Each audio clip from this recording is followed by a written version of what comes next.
السلام علیکم ورحمۃ اللہ وبرکاتہ۔ ہمارے اکثر علماء یہی فرماتے ہیں کہ تراویح کی اجرت لینا طے کر کے یہ تو جائز نہیں ہے، لیکن ہدیہ دے دے تو اب ہدیے کی بھی دو قسم میں کرتا ہوں۔ ایک تو یہ مزار پر کسی نے لکھ دیا مزار کے سلسلے میں کہ قبر پر چڑھانا جائز ہے، اب چادر چڑھانا جائز، اتنے بزنس بن گئی، پھول چڑھانا جائز ہے، بزنس بنا دیا۔ تو ان لوگوں نے باضابطہ اس کو بزنس بنا لیا اور برباد کر دیا اسلام کے طریقے کو، یہ تو ٹھیک نہیں ہے۔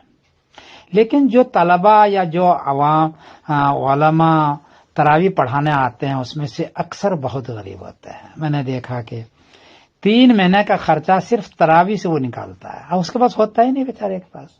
وہ انتظار کرتا رہتا ہے کہ رمضان آئے، تراویح پڑھوں گا تو اس میں کچھ پیسے ہو جائیں گے تو میں پڑھوں گا یا کوئی خرچ چلاؤں گا، ایسا بھی ہے، بڑا مجبور ہوتے ہیں۔ اس لیے ان کو ہدیے کے نام پر، اور واقعتاً ہدیہ اگر دیتا ہو خوشی سے تو اس کی گنجائش ہونی چاہیے اور ان کو زیادہ سے زیادہ دینا چاہیے، کیونکہ اسی پر بیچارے کا مدار ہے۔ 2 بات۔ تیسری بات ہے کہ یہ بچے واقعی بہت محنت کرتے ہیں تراویح پڑھانے میں، اس کو یاد کرنا، وہ مغرب کے بعد کھانا بھی نہیں کھاتا ہے، عشاء کے بعد جا کے کھانا کھاتا ہے، اور مسلسل لگے رہنا، دن روزے بھی رکھنا، یہ بہت مشقت کی چیز ہے جو بیچارے کرتے ہیں۔ اس کے لیے ہمدردی کا ہاتھ بھی ساتھ ساتھ ہونا چاہیے۔ یہ 2 بات ہے۔ تیسری بات ہے کہ جن کو گنجائش ہے، یعنی اس کو وسعت دی ہے تو وہ نہ لے، ہدیہ بھی نہ لے۔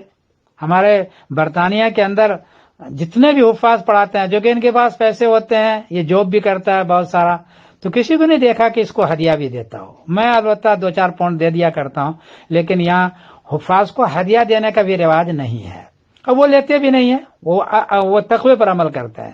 ایک تراویح پڑھانے کے لیے ایک مسجد میں 5 تراویح پڑھانے والا ہوتا ہے، 4 تراویح پڑھانے والا ہوتا ہے، ایک تو ہوتا ہی نہیں ہے۔ کبھی کوئی مفتی شبیر جیسا ہوتا ہے، ایک ہوتا ہے، ورنہ 4 ہوتا ہے، اور کوئی بھی ہدیہ نہیں لیتا ہے۔ تو جہاں گنجائش ہے وہاں ہدیہ بھی نہ لے، لیکن جہاں بیچارے بچے مجبور ہوتے ہیں ان کو ہدیہ دیا جاتا ہے تو اس کی گنجائش ہونی چاہیے، اس پر اتنی سختی نہیں ہونی چاہیے۔ البتہ اجرت جائز نہیں ہے، یہ ہمارے علماء نے کہا ہے، وہی صحیح ہے۔ میرا ایک رجحان ہے۔ میں سمیر الدین قاسمی بول رہا ہوں۔